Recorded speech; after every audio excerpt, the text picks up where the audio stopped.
Programang ito ay rated SPG. Striktong patnubay at gabay ng magulang ang kailangan. Maaaring may masiselang tema, lengguwahe, karahasan, sexual, horror o droga na hindi angkop sa mga bata. Isang mapagpalang araw, mga kapamilya. Narito ang mga pinakabagong kaganapan sa FPJ's Batang Quiapo. Ano nga ba ang tunay na dahilan kung bakit agad na umiwas si Tinding nang makita niya si Pilar? Galit ba ito o may mas malalim pang dahilan?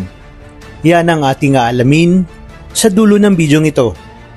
Sa pagpapatuloy ng kwento, iniabot na ni Ramon kay Tanggol ang isang attache case na naglalaman ng ilang piraso ng baril, mga armas na magsisilbing proteksyon ni Tanggol sa bagong mundo na kanyang tatahakin. Lubos ang pagpapasalamat ni Ramon kay Tanggol sa pagtanggap nito sa kanyang pagkatao bilang isang Montenegro.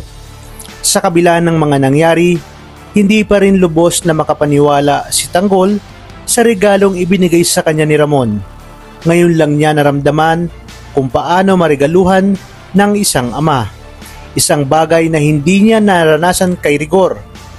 Dahil dito, taos-pusong nagpasalamat si Tanggol kina Ramon at Don Julio sa pagturing sa kanya bilang bahagi ng kanilang pamilya. Sa unang pagkakataon, niyakap ni Ramon si Tanggol.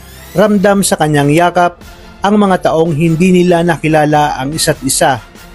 Maya-maya pa, emosyonal na niyakap din ni Tanggol si Ramon na tila ba hindi pa rin makapaniwala sa mga nangyayari sa kanya. Samantala, nagdesisyon si Tinding na magsimba sa Quiapo upang humingi ng gabay sa Poong Nazareno. Kasama si Roda, pumasok sila sa simbahan, dala ang bigat ng mga pangyayari sa kanilang pamilya. Habang nagdarasal, napansin ni Roda ang pagdating ng mga gerero. Agad niya itong ibinulong kay Tinding, dahilan upang maputol ang kanyang pagdarasal at mapatingin sa paligid. Hindi nagtagal, nagtago ang kanilang mga mata. Hindi nagtagal, nagtagpo ang kanilang mga mata, si Pilar at si Tinding. Walang nagsalita ngunit puno ng emosyon ang kanilang titigan. Maraming alaala ang tila ba bumabalik sa kanilang isipan. Bago pa man makalapit si Pilar, agad na umiwas si Tinding at lumayo. Sinubukan siyang hanapin ni Pilar ngunit mabilis itong nakapagtago sa loob ng simbahan. Nang siya'y mag-isa na, hindi na napigilan ni Tinding ang kanyang emosyon at tuluyan ang bumagsak ang kanyang mga luha. Samantala, kinausap ni Tanggol ang kanyang mga kaibigan dahil gusto niyang alamin ang lahat tungkol kay Miguelito, ang kanyang personalidad, kahinaan at kung may posibilidad ba na magkasundo sila sa kabila ng kanilang kompetisyon. Hindi nagtagal, dumating si Miguelito at inaabot niya ang kanyang kamay kay Tanggol. Sinabi niya dito na malapit na ang kanilang karera at may the best man win. Dito na nagsimula ang kanilang karera. Mabilis na lumabas si Tanggol sa unahan at agad na nanguna sa kompetisyon. Hindi naman nagpahuli si Miguelito na kahit nahuhuli ay patuloy siyang humahabol at hindi nagpapadaig. Sa isang sulok, binabantayan ni Divina ang laban.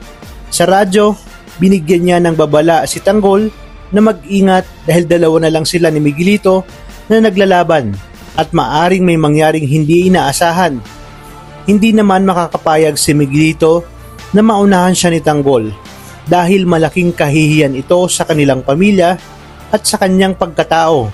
Balik tayo sa simbahan kung saan inakala ni Tinding na naiwasan niya na si Pilar, ngunit tila tadhana na ang gumagawa ng paraan para sila ay muling magkaharap. Ang kwento sa likod ng kanilang pagkikita ay dahil si Tinding ang dating kasambahay ng mga gerero at si Pilar naman ay pilit na inilalapit ang kanyang sarili kay Gustavo.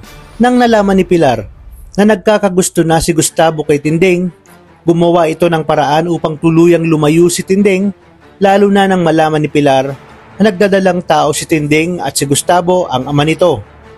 Binantaan niya si Tinding na kapag hindi pa ito lumayo, hindi lang si Tinding kundi pati ang kanyang anak ang ipapapatay nito. Kaya naman sa muli nilang pagkikita, muling nanumbalik ang mapait na nakaraang kay Tinding.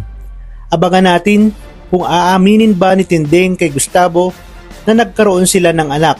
At ito nga ay walang iba kundi si Marites. Pag nagkataon, si Tanggol pala ay isa ring girero.